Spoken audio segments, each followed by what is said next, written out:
What's up, everybody? I hope you all had a great week. The NHL regular season kicks off today. As I'm recording this, the Nashville Predators are facing the San Jose Sharks in the Global Series over in the Czech Republic. Now, the NHL isn't technically treating this as opening day, but it is nice to have some meaningful hockey to watch. So before the regular season really gets going, I gotta finish my predictions. We already did the Pacific and the Central Division. We split those up into two videos. Today, I'm just gonna do the entire Eastern Conference in one video, both the Atlantic and the Metro. Of course, these are just my predictions and my opinions. I want to know what you guys think, so be sure to get down there in the comment section down below and let me know your standings predictions for both the Atlantic and the Metro Division heading into the season. So with that all being said, let's kick things off with the Metro Division, finishing 8th place. This is a really easy one. I'm sure you guys all have the same team finishing 8th as well. The Philadelphia Flyers, let's be honest, this team sucks. Even if Philadelphia had Couturier and Ellis healthy to start the season, I still wouldn't have much faith in this team, but considering the fact that their best forward is out, their best defenseman is out, I really can't see them doing any damage this year. I would honestly be surprised and a little bit shocked if they finish any higher than 8th in this division. This team is likely going to struggle to score goals and produce offense. They're not good defensively. If they want to do absolutely anything this year, I think they're going to need like a Vezina caliber year from Carter Hart, and based on what we've seen from him the past couple seasons, I don't think that's going to happen. Moving on now to the 7th place team in the Metro Division, and it hurts me to put them here. I want them to finish higher, but I have the New Jersey Devils. This is a team obviously with a ton of talent. They're a young up-and-coming team that we've been waiting to take that next step for the past couple of years, and it just hasn't happened yet. Let's be honest, this is a really tough division with a lot of good teams, a lot of proven teams that I just trust a little bit more than I do the New Jersey Devils. Again, they haven't taken that next step just yet. I really have my concerns about their goaltending situation heading into the season. I'm not sure how much faith I have in Vitek Vanacek taking on a big role and being the full-time starter for this Devils team, and Mackenzie Blackwood, obviously his career has been really up and down up until this point, really inconsistent, so in goal is definitely where my biggest question mark lies with this team. Moving on now to the number 6 spot in the Metro, I'm going with the Columbus Blue Jackets. So the bottom 3 teams in this division from last year, I have them in the exact same order this year, which I don't really like because in all likelihood, something's going to change. However, I definitely will say both the Devils and the Columbus Blue Jackets especially, I expect both of these teams to be much better than they were last year despite finishing, the same spot in their division. I think there's potential for both of those teams to be in the wild card hunt. I feel really confident in the fact that Columbus is going to be competitive all year. I feel like Johnny Gaudreau and Patrick Laine playing together, no matter who centers that line, I feel like that has the potential to be one of the more dynamic lines in hockey, incredibly fun to watch. You have Kent Johnson coming in, who's expected to be one of the better rookies in the league. You have Cole Sillinger, a year older, a year better. Same goes for Yegor Chinnikov, and then you have veterans like Boone Jenner, Gustav Nyquist, Jack Roslovic. I think this team has the potential to be sneaky good. If they can get good defense and goaltending, I fully expect them to be in the wildcard hunt. Next up, 5th place in the division, I'm going to go with the New York Islanders. So again, the order is staying the exact same so far as it was last year, but I will say this again, I think the Islanders are going to bounce back. I think they're going to be better than they were last season. They have one of the absolute best goaltending tandems in the league, and if you can get Vezina caliber goaltending from not just one goaltender but two, it's probably going to take you a long way. I'm really interested to see how this team fares under a new coach, a new system. Obviously, the system Barry Trotz had them playing, it was boring to watch, but it got results with the exception of last year. I'm going with my gut and saying last year was an outlier, even though there is a coaching change. I think they're going to get back to their winning ways, be really competitive, be in that wildcard hunt more so than they were last year. I mean, let's not forget, this is a team that made it to back-to-back Eastern Conference Finals. They still have pretty much the same roster that brought them there. Next up, we have the number 4 spot in the Metro Division, and this is the first change I have from last year. I'm going with the Pittsburgh Penguins finishing 4th place in this division, but I will say I do have them making the playoffs. I have them getting one of those wildcard spots. This is a team, even though their core is getting up there in age, Letang, Malkin, Crosby are all a year older, this team is really difficult to doubt based on the fact that people have been doing that for a while and they continue to prove people wrong, including myself. In recent years, when I've done my bold predictions videos and my standings predictions, I've said that I think the Pittsburgh Penguins playoff streak is coming to an end. I'm not going to do that this year. I feel like as long as you have Letang, Malkin, and Crosby playing at an elite level and you have those good complementary players around them like Jake Gensel, even though I wouldn't really call Gensel a complementary player, he's a star, this team is going to be fine. They usually get good enough goaltending between Casey DeSmith and Tristan Jarry. I am interested to see how their new look blue line fares this season. Obviously, they have Jeff Petrie and Ty Smith now, and John Marino and Mike Matheson are gone, but I don't think going from Marino and Matheson to Ty Smith and Jeff Petrie is going to really affect this team greatly one way or the other. So I definitely think the Penguins are in for another solid year, finishing 4th place in the Metro and getting one of those wildcard spots. Next up, finishing 3rd place in the Metro Division, I'm going going with the Washington Capitals, a team that I feel like had a really underrated offseason. I love most of what they did. I fully expect them to have another 100-point regular season and maybe even be a little bit better than they were last year, finished for like between 105 and 110 points, somewhere in that range. The Capitals got pretty mediocre goaltending this past season, all things considered, between Vitek Vanacek and Ilya Samsonov. They went out and addressed the goaltending position, getting Darcy Kemper, and people tend to underrate Darcy Kemper, I feel like, but this is a guy who's been fantastic over the past 3 seasons. In my eyes right now, he is a top 10 goaltender in the NHL, so they got better at that position, and they also added some really nice depth pieces up front in Connor Brown and Dylan Strome, both guys that can get you 20 goals in a season. Connor Brown has actually been skating with Alex Ovechkin on a line with him in the preseason so far in the couple games that I've seen Washington play. Obviously, there is that thing that people always bring up, you know, when are we going to see that drop off in Alex Ovechkin's production and performance, but there's no sign of it coming, so I'm not going to go on a limb and say that happens this year. I really feel like the Capitals improved in a lot of areas over the offseason. They already had a good team, so I fully expect them to be one of the better regular season teams in the league.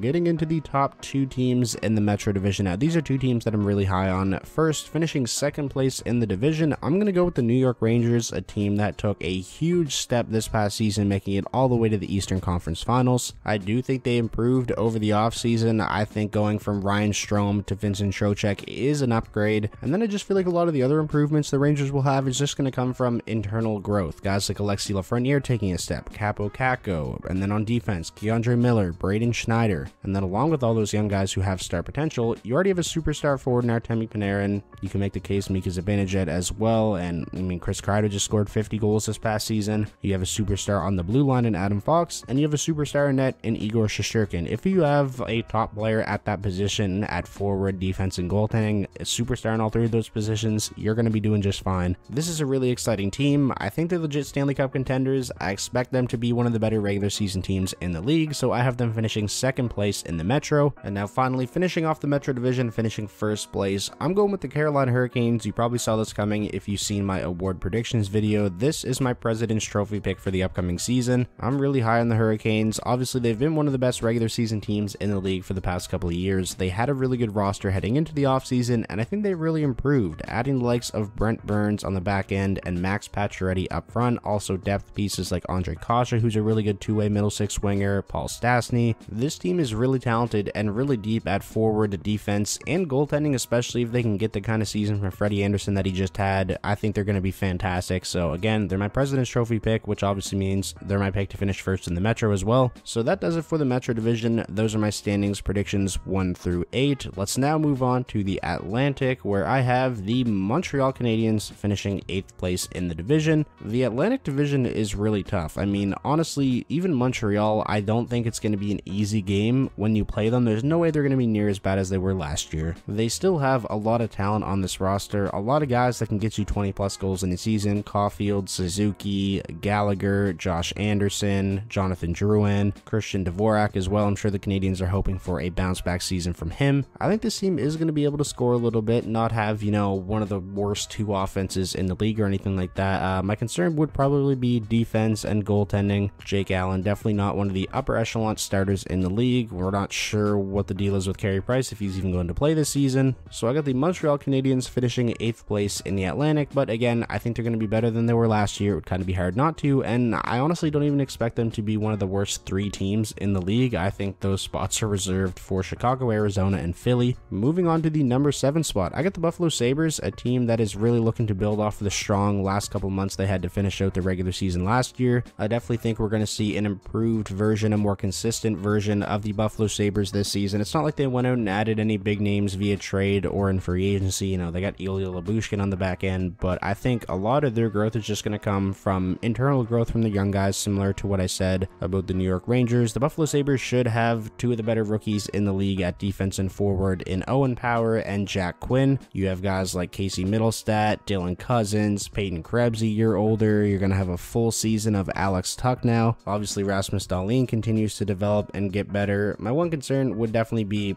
goaltending. You know, Eric Comrie had good stats this past season with the Jets, but it was in a very limited role. With him now likely probably playing 40 plus games this year, how's it going to fare? And who's going to be sharing the net with? Craig Anderson, obviously one of the oldest players in the league, so there's definitely the potential for the goaltending position to go really south this year in Buffalo. I don't think the Sabres are going to be really in playoff contention or anything like that, but I don't think they're going to be an easy game either. It's not a team anymore, I feel like, where you can just see them on the calendar and you can chalk it up as a win before you even play the game. My expectation for the Sabres is they finish somewhere between like 75 and 85 points, in that range. Now, spots 6 and 5, this one was tough for me. I was really flip-flopping these teams back and forth. I know which teams are going to be 5 and 6, I just didn't know in what order. It took me a long time to kind of decide, but I did decide to go with the Ottawa Senators finishing 6th. I know, I'm going to get called a Red Wings homer and all this kind of stuff, but let me give some reasoning why. I know Ottawa is one of the most improved teams of the offseason, especially considering like top-end talent. Like, they didn't just improve and get nice depth pieces here and there. They got legit top-end talent. DeBrincat and Giroux, those are top-line players. The offense is certainly not what I'm worried about. This is a team with one of the most exciting top nines, lines 1 through 3 in the NHL, especially after the offseason additions. They're going to be able to score, but will they be able to keep the puck out of their own net? Aside from Thomas Chabot,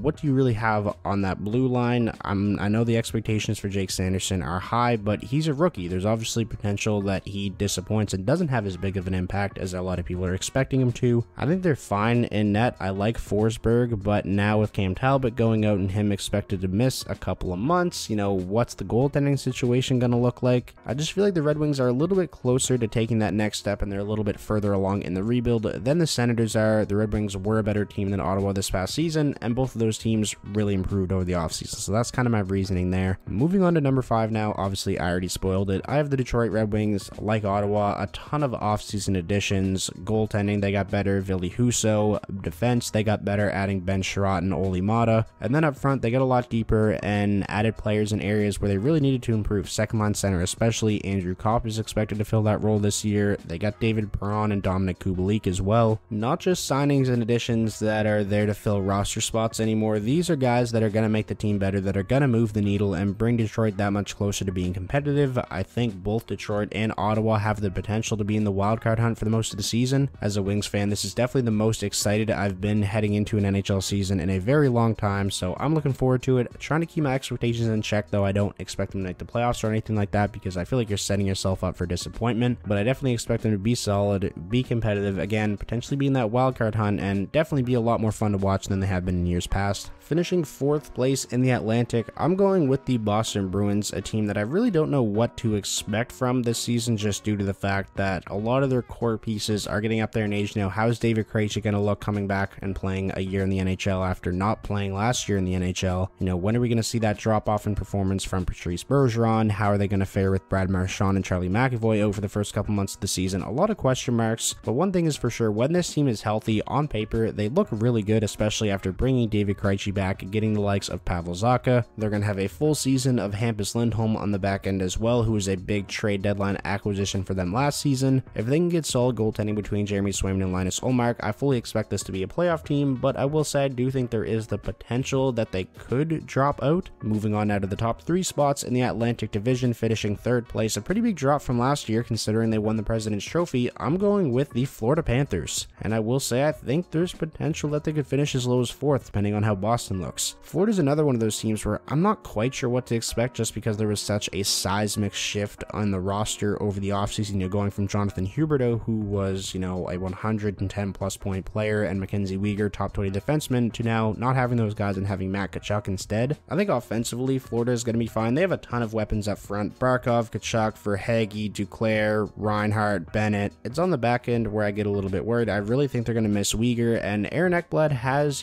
had some injury problems over the past couple of seasons. If he goes down with anything serious, then I think this blue line is really in trouble, and obviously we know Sergei Bobrovsky can be pretty shaky, pretty inconsistent. What kind of Spencer Knight are they going to get as well? So the questions revolving this team are definitely in terms of the back end and goaltending. I really can't see them having the same kind of regular season that they had last year, so I have them getting a little bit worse and finishing 3rd place in the Atlantic. Finishing 2nd place in the Atlantic Division now, I'm going with the Tampa Bay Lightning. Obviously lost a little bit of depth over the offseason with Andre Palat signing with the Tampa Bay Lightning. They lost depth in the back end as well, having to shed Ryan McDonough's cap to, make their cap situation work, but they're still the Tampa Bay Lightning. I'll say the same thing about them that I said about the New York Rangers. They got a superstar forward in Nikita Kucherov. You can make the case they got 3 with Stamkos and Point as well. They got a superstar defenseman in Hedman, and obviously a superstar goaltender in net in Vasilevsky. As long as they have that core, this is going to be a great team. I also expect Ross Colton to have kind of a breakthrough season. Brandon Hagel, having him there for the full season, I think is going to benefit them as well. I don't have them finishing first place in the division, even though they have the talent to, just because I don't think they really care about the regular season. This team has nothing to prove there. Obviously, they made it to the last 3 Stanley Cup Finals. I think they're kind of just going to coast through the year, obviously still be good, put up numbers, but really going to, kick it up a notch and do their damage in the postseason. So now, obviously, finishing first place in the Atlantic Division, I'm going with the Toronto Maple Leafs. They've been a fantastic regular season team for a very long time now. I don't expect that to change. Their roster still looks great on paper. Obviously, there's the whole goaltending caveat,